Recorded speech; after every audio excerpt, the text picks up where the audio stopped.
അവര് ഒരുപോലെ കേൾക്കുന്നത്. सभी लोग एक ही तरह सुनते हैं। വചനത്തിന് വ്യത്യാസമൊന്നുമില്ല. वचन में कोई बदलाव नहीं പിന്നെ है। വ്യത്യാസം എന്നാ ചോദിച്ചാൽ बदलाव कहाँ पे നമ്മൾ है? ഇത് ഏറ്റെടുക്കുന്നതിലെ വ്യത്യാസം, हम जो स्वीकार करते हैं നമ്മളത് उसमें बदलाव है। പ്രാപിക്കുന്നതിലെ വ്യത്യാസം, हम जो प्राप्त करते हैं നാം അത് उसमें बदलाव है। പ്രവർത്തിക്കുന്നതിലെ വ്യത്യാസം. हम जो कार्य करते അപ്പൊ हैं उसमें നമ്മൾ बदलाव है। നല്ലതാണ് പ്രവർത്തിക്കാൻ, വചനപ്രകാരമാണ് പ്രവർത്തിക്കാൻ താല്പര്യപ്പെടുന്നെങ്കിൽ हम वचन के अनुसार अच्छा कार्य करना चाहते हैं तो ഞാൻ പ്രിയപ്പെട്ടവരോട് പറയാം, ഒരിക്കലും നിങ്ങൾ നിരാശപ്പെടേണ്ടി വരത്തില്ല. मैं प्रिय लोगों से कहता हूं, आप लोग कभी निराश नहीं അത് होंगे। എത്ര ചുഴലിക്കാറ്റടിച്ചാലും, वो कितना बड़ा बवंडर എന്തെല്ലാം भी आए, പ്രശ്നങ്ങൾ തലയ്ക്ക് മീതെ പാഞ്ഞു വന്നാലും, कितना समस्या सर के ऊपर से आए तो എത്ര भी, കഷ്ടങ്ങൾ ജീവിതത്തിന്റെ അകത്ത് ഏറി വന്നാലും कितना कष्ट जीवन में आए तो भी അവിടെയൊന്നും പിശാച് നമ്മളെ തൊടത്തില്ല. കാരണം നീ ജീവിക്കുന്നത് ക്രിസ്തുവിൽ അടിസ്ഥാനപ്പെട്ടിട്ടാണ്. वहां में कहीं में भी शैतान आपको नहीं छुएगा, क्योंकि आप मसीह में नींव डालकर അപ്പൊ चलते हैं। ദൈവത്തിന്റെ വചനം കേൾക്കുന്നുണ്ടെങ്കിലും അത് ഉൾക്കൊണ്ട് ജീവിക്കാനോ പ്രവർത്തിക്കാനോ കഴിയാത്ത ഒരു കൂട്ടം,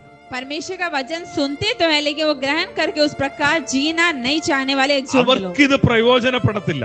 उनके लिए उपयोगी नहीं होगा। പിന്നെ പറഞ്ഞ ഉപമയ്ക്കകത്തൊരു 3 സംഭവങ്ങളുണ്ട്, 3 കാര്യങ്ങളാണ്. यीशु मसीह बोला हुआ दृष्टांत में 3 बातें हैं। ഒന്ന്, കർത്താവ് മഴയെ കുറിച്ച് പറയുന്നു.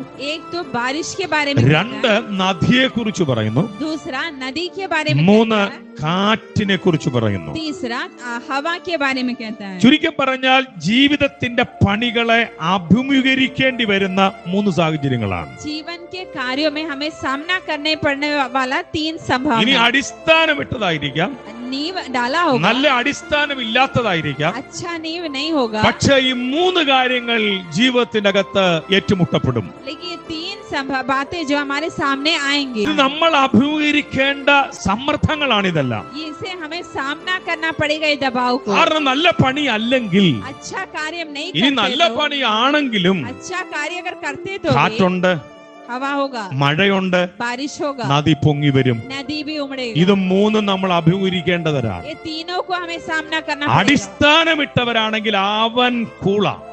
अगर नींव अच्छा डाला तो वो कूद നല്ല जाएगा। പാറമേൽ അടിസ്ഥാനമിട്ട ഒരുവൻ പണിയപ്പെടുന്നെങ്കിൽ चट्टान में नींव डालकर अगर कोई बनाता है तो, കാറ്റടിച്ചാൽ അവന് പ്രശ്നമല്ല, हवा मारने से उसको कोई तकलीफ മഴ नहीं പെയ്താൽ അവന് വിഷയമല്ല, होगा। बारिश गिरने से भी നദി विषय नहीं है। പൊങ്ങിയാൽ അവന് വിഷയമല്ല. नदी भरने से भी उसे കാരണം विषय नहीं है। അവന്റെ അടിസ്ഥാനം മറിയത്തില്ല എന്നൊരു ഉറപ്പവനുണ്ട്.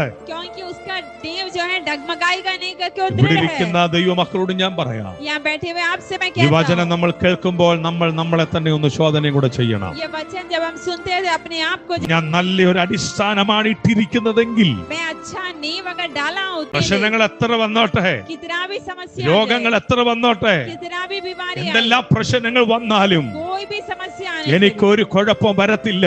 मुझे कुछ तकलीफ കാരണം नहीं ഞാൻ होगा। അടിസ്ഥാനമിട്ടത് ക്രിസ്തുവായ പാറയുടെ മേല. क्योंकि मैं नींव डाला मसीह रूपी चट्टान में।